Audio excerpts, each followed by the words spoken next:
Misi yang lebih bertujuan untuk menghentikan segala bentuk sikap dan pernyataan Perdana Menteri Australia yang membahayakan bagi Indonesia maupun Australia. Dalam hal ini, Kopassus bekerja dalam operasi senyap, di mana pasukan khusus ini akan menyelinap masuk ke Australia secara diam-diam dan menjadikan Albanisi sebagai target operasi. Kopassus memiliki kemampuan khusus seperti bergerak cepat di setiap medan, menembak dengan cepat, pengintaian, dan anti-teror. Tugas Kopassus diantaranya secara langsung untuk menghancurkan logistik musuh, combat SAR, anti-teror, dan Advanced Combat Intelligence atau operasi intelijen khusus.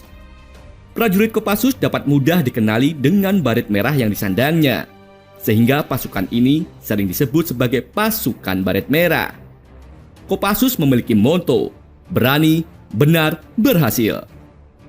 Bagi Indonesia, menugaskan Kopassus untuk menyelesaikan misi tersebut adalah sebuah keputusan yang sangat bijak.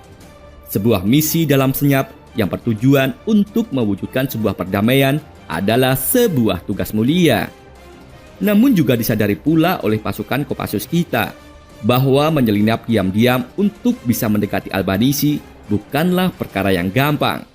Karena deretan pengawal layaknya Pas Pampres akan selalu ada bertugas melakukan penjagaan dan mengamankan Perdana Menteri Australia kapanpun dan dimanapun. Namun dengan kemampuan yang dimiliki dan dikuasai, kepercayaan misi ini akan terselesaikan dengan baik oleh Kopassus menjadi sebuah keyakinan. Karena Kopassus merupakan pasukan khusus, maka dalam melaksanakan operasi tempur, jumlah personel yang terlibat relatif sedikit, tidak sebanyak jumlah personel infanteri biasa.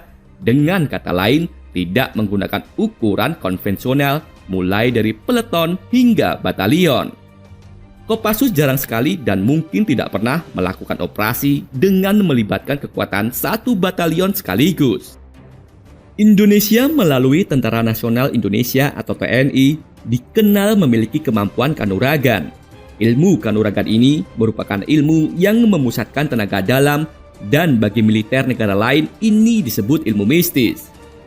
Kopassus dikenal ahli dalam menggunakan ilmu kanuragan atau lebih dikenal tenaga dalam. Ilmu itu tidak dimiliki oleh pasukan elit asing dari negara lain termasuk Australia.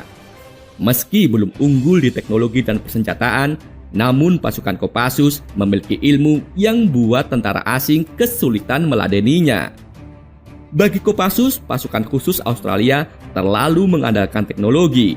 Pasukan khusus Australia dianggap terlalu mudah dikalahkan saat tidak dibekali dengan peralatan teknologi maju. Berkat kemampuan Kopassus yang tiap personelnya menguasai ilmu bela diri dan tenaga dalam itu, sesungguhnya telah membuat para jenderal di markas besar militer Australia ketakutan. Para jenderal perang tersebut yakin pasukan khusus Indonesia menguasai ilmu hantu, sementara pasukan khusus Australia sama sekali asing dengan ilmu kebatinan tersebut. Oleh karena itu, jika dalam latihan bersama, para pasukan khusus TNI mulai menerapkan ilmu kanuraganya, semisal memakan beling sewaktu mempraktekkan ilmu debus, benar-benar membuat para pasukan khusus Australia sama sekali tak berkutik. Maka menjadi masuk akal jika dalam pertempuran melawan pasukan khusus TNI, para pasukan khusus Australia yang bertempur tanpa menggunakan teknologi militer canggihnya bisa dengan mudah untuk dikalahkan. Sengketa Pulau Pasir antara Indonesia dan Australia boleh jadi akan menjadi sebuah tonggak untuk perlawanan atas dominasi dan arogansi Barat. Menjadi sebuah inspirasi untuk menumbuhkan rasa percaya diri bagi negara-negara di wilayah Asia untuk berani melawan segala bentuk penindasan dan kezoliman adalah bagian dari tujuan perlawanan ini. Kebersamaan dan kesetiaan negara-negara di dunia untuk tetap mendukung Indonesia adalah sebuah karunia besar tidak hanya untuk Indonesia, tetapi juga untuk bumi ini. Tetaplah semangat para pejuang-pejuangku, jaga dan pertahankan kedaulatan negeri ini meski nafas sudah di tenggorokan.